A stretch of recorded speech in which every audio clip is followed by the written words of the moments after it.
പ്രിയമുള്ളവരെ, പുതിയ ഒരു ഞായറാഴ്ച കൂടി നമ്മുടെ ജീവിതത്തിലേക്ക് എഴുതി ചേർക്കപ്പെടും. ഭയം വേണ്ട, വിശ്വാസം മാത്രം മതിയെന്ന പ്രത്യേകമായൊരു സന്ദേശമാണ് നമുക്ക് ഓരോരുത്തർക്കും നൽകുക. അമരത്തിരുന്നുറങ്ങിക്കൊണ്ടിരുന്ന കർത്താവ് വെള്ളത്തിൽ മുന്നോട്ടു പോയ ശിഷ്യന്മാർക്ക് കൊടുങ്കാറ്റടിച്ചപ്പോൾ ഭയമുണ്ടായി.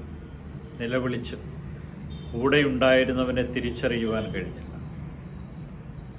ഒരു വ്യക്തിക്ക് തിരിച്ചറിവ് നഷ്ടപ്പെടുമ്പോഴാണ് ഭയങ്ങൾ, അസ്വസ്ഥതകൾ, ആകുലതകളൊക്കെ കടന്നു വരിക. ഭയപ്പെട്ടതെന്തിന് വിശ്വാസമില്ലേ എന്നാണ് കർത്താവ് ചോദിക്കുക.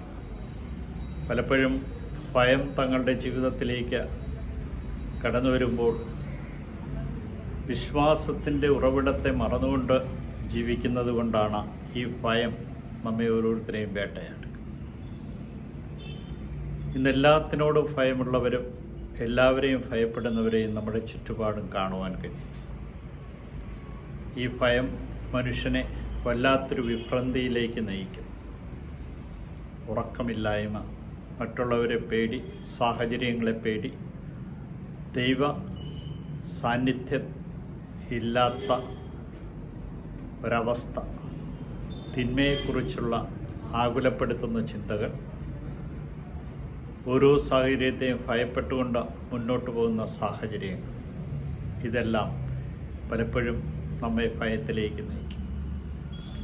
കൂടെയുണ്ടായിരുന്നവൻ സർവശക്തനാണെന്നറിഞ്ഞിട്ടും അവനിൽ വിശ്വസിക്കുവാൻ കഴിയാതെ പോയ ശിഷ്യന്മാർ, കർത്താവെ, ഞങ്ങൾ നശിക്കാൻ പോകുന്നു, ഞങ്ങളെ രക്ഷിക്കണം.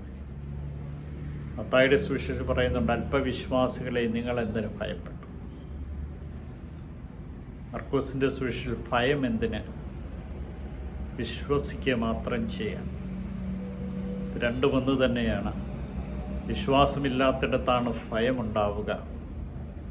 വിശ്വാസികൾ ഭയപ്പെടാൻ പാടില്ല. കാരണം കർത്താവ് തന്നെ 365 പ്രാവശ്യം പറയുന്നുണ്ട്, ഭയപ്പെടേണ്ട, ഞാൻ നിൻ്റെ കൂടെയുണ്ട്. ഈ കൂടെയുള്ള കർത്താവിനെ ചേർത്ത് പിടിച്ചുകൊണ്ട് മുന്നോട്ട് പോകുന്ന ഒരു വ്യക്തിക്ക് ഭയത്തിൻ്റെ ആവശ്യമില്ല എന്ന് നമ്മെ ഓർമ്മിപ്പിക്കും.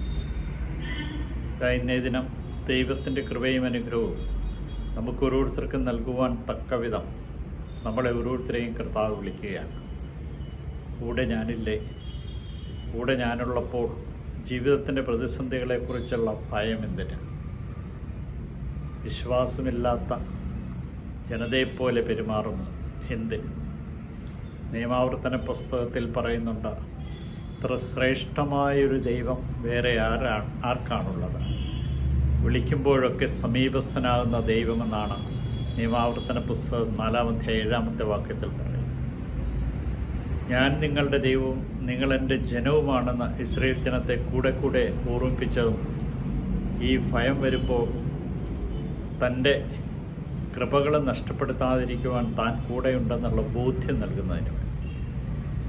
നമ്മുടെയൊക്കെ ജീവിതത്തിലെ പ്രതിസന്ധികളിൽ ഭയപ്പെട്ടു പോകാതെ ദൈവ ആത്മാവിനാൽ നിറഞ്ഞ ദൈവശക്തിയിൽ ആശ്രയിച്ചുകൊണ്ട് മുന്നോട്ട് പോകുവാൻ നമുക്ക് ഓരോരുത്തർക്കും കഴിയുന്നുവെങ്കിൽ നമ്മുടെ ജീവിതം ധന്യമായി.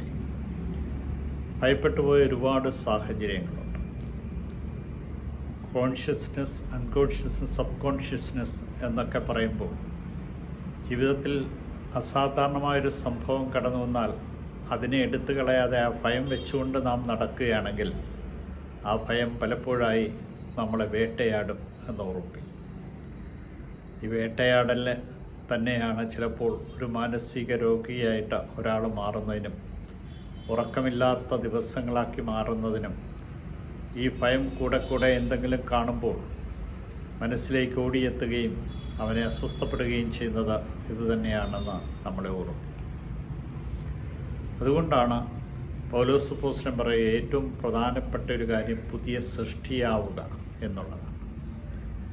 പുതിയ സൃഷ്ടിയായിട്ട് മാറുവാനായിട്ടാണ് അവിടെ നിന്ന് ഈ ലോകത്തിലേക്ക് വന്നത്, നമ്മളെ ഓരോരുത്തരെയും വിളിക്കുന്നത്. അവിടെ നിന്ന് പുതിയ സൃഷ്ടിയായി മാറുവാൻ നമ്മളോട് പറയുന്നുണ്ട്. ജീവിത നവീകരണം ആവശ്യമാണ്. അവിടെ നിന്നുള്ള വിശ്വാസം ഉറപ്പായിട്ടുള്ള വിശ്വാസം ആവശ്യമാണെന്ന് നമ്മെ ഓർമ്മിപ്പിക്കും. ഇന്നിതാ ദൈവത്തിനു മുമ്പിൽ ഈ ഞായറാഴ്ചയിൽ വിളിക്കുമ്പോൾ നമ്മെ ഓർമ്മിപ്പിക്കുന്നത് എത്രയോ ഭയപ്പെട്ടു പോയ അവസരങ്ങളുണ്ട്, തകർന്നു പോയ അവസരങ്ങളുണ്ട്. അവിടെ നിന്നൊക്കെ ദൈവം നമ്മെ കൈപിടിച്ചുയർത്തി ഇന്ന് നാം ആയിരിക്കുന്ന ഈ സാഹചര്യത്തിലേക്ക് ദൈവം നമ്മെ കൊണ്ടുവന്നെങ്കിൽ ആ ദൈവത്തിൻ്റെ കരങ്ങളിലേക്ക് വിട്ടുകൊടുക്കുവാൻ കഴിയണം. കൊച്ചുത്രേസ്യ പറയുന്ന, ഞാൻ കർത്താവിൻ്റെ കയ്യിലെ ഒരു പന്താണ്, എന്നെ ഇഷ്ടമുള്ളിടത്തേക്ക് അടിച്ചുകൊള്ളുക എന്നാണ് പറയുക. ദൈവിക സാന്നിധ്യം എപ്പോഴും ലഭിക്കണമെങ്കിൽ ഇതുപോലുള്ളൊരു മനസ്സുണ്ടായിരിക്കണം. ഇഷ്ടമുള്ളിടത്തേക്ക് അടിക്കുവാൻ ആവശ്യപ്പെടണം. മിസ്റ്റർ ഡൊമിനിക് സാവിയോട് ചോദിച്ചു, നീ പന്ത് കളിച്ചുകൊണ്ടിരിക്കുന്ന അവസരത്തിൽ ലോകം അവസാനിക്കുന്നു എന്ന് പറയുമ്പോൾ നീ എന്ത് ചെയ്യും? ഡൊമിനിക് സാവിയ പറഞ്ഞത്, ഞാൻ കളി തുടർന്നുകൊണ്ടേയിരിക്കും. ജീവിതം നന്നായിട്ട് മുന്നോട്ട് കൊണ്ടുപോകുമ്പോൾ ഒന്നിനെക്കുറിച്ചും ഭയപ്പെടേണ്ടതില്ല. എല്ലാത്തിനും ഉത്തരം ദൈവത്തിൽ നിന്ന് ലഭിക്കുമെന്നും ദൈവത്തിൽ സമ്പൂർണ്ണമായിട്ട് ആശ്രയിച്ചതുകൊണ്ട് ഒരു കുറവും തൻ്റെ ജീവിതത്തിൽ സംഭവിക്കില്ല എന്നുള്ള ബോധ്യം. താൻ നന്നായിട്ട് ജീവിച്ചു, അതുകൊണ്ട് ദൈവത്തിനു മുമ്പിൽ താൻ നീതീകരിക്കപ്പെടുമെന്നുള്ള ബോധ്യമാണ് ഡൊമിനിക് സാവിയയ്ക്ക് ഇപ്രകാരം പറയാൻ സാധിച്ചത്.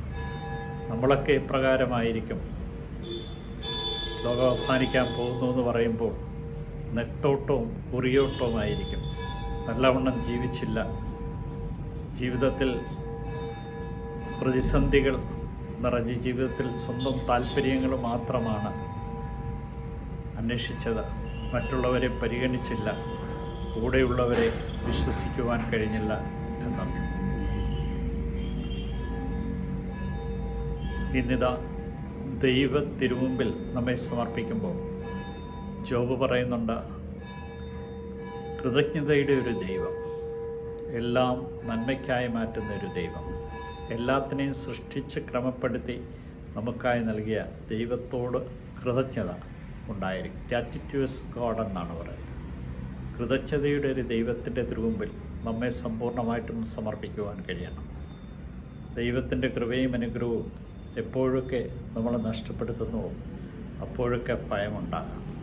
ഇനി എങ്ങോട്ടാണ്, ഇനി എന്താ, ആകുലതകളും ഉത്കണ്ഠകളും ഉണ്ടാകും. അതുകൊണ്ടാണ് പറയുക, രണ്ടു വെള്ളത്തിൽ കാല് വയ്ക്കരുതാണ്. സമ്പത്തിനെയും ദൈവത്തെ ഒരേപോലെ ചേർത്ത് പിടിച്ചുകൊണ്ട് പോകുമ്പോൾ നമ്മൾ അടിതെറ്റി വീഴുമെന്ന് കർത്താവ് ഓർമ്മിപ്പിക്കും. ദൈവത്തോട് ചേർന്നുകൊണ്ട് ദൈവ ആത്മാവിനാൽ നിറഞ്ഞു ജീവിക്കുവാൻ ആവശ്യമായ എല്ലാ കൃപകളും നൽകി നമ്മെ അനുഗ്രഹിക്കണമേ എന്ന് ഇന്ന് പ്രത്യേകമായിട്ടും പ്രാർത്ഥിക്കാം.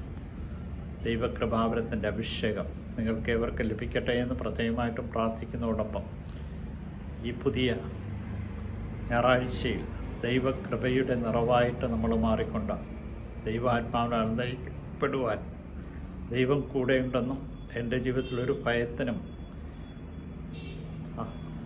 സ്ഥാനമില്ലെന്ന ബോധ്യത്തോടുകൂടി ജീവിക്കുവാൻ നമ്മെ ഓരോരുത്തരെ അനുഗ്രഹിക്കണമേ എന്ന് പ്രാർത്ഥിച്ചുകൊണ്ട് നമുക്ക് ഈ ഞായറാഴ്ചയിൽ നമ്മുടെ ജീവിതത്തെ സമ്പൂർണ്ണമായിട്ടും ഈശോയ്ക്ക് സമർപ്പിക്കാം. ശിഷ്യന്മാർ അത്ഭുതപ്പെട്ടതുപോലെ എന്തധികാരത്തോടു കൂടിയാണ് ഇവർ, പ്രകൃതി പോലും ഇവനെ എൻ്റെ വാക്ക് കേട്ട് അനുസരിക്കുന്നത്. കൊടുങ്കാറ്റ് നിൽക്കുന്നു, വെള്ളത്തിലുള്ളവർ ശാന്തമായി മുന്നോട്ട് നീങ്ങും. ദൈവത്തിൻ്റെ കൃപ നിങ്ങൾക്ക് ലഭിക്കട്ടെ എന്ന് പ്രാർത്ഥിക്കുകയും ആശംസിക്കുകയും ചെയ്യും.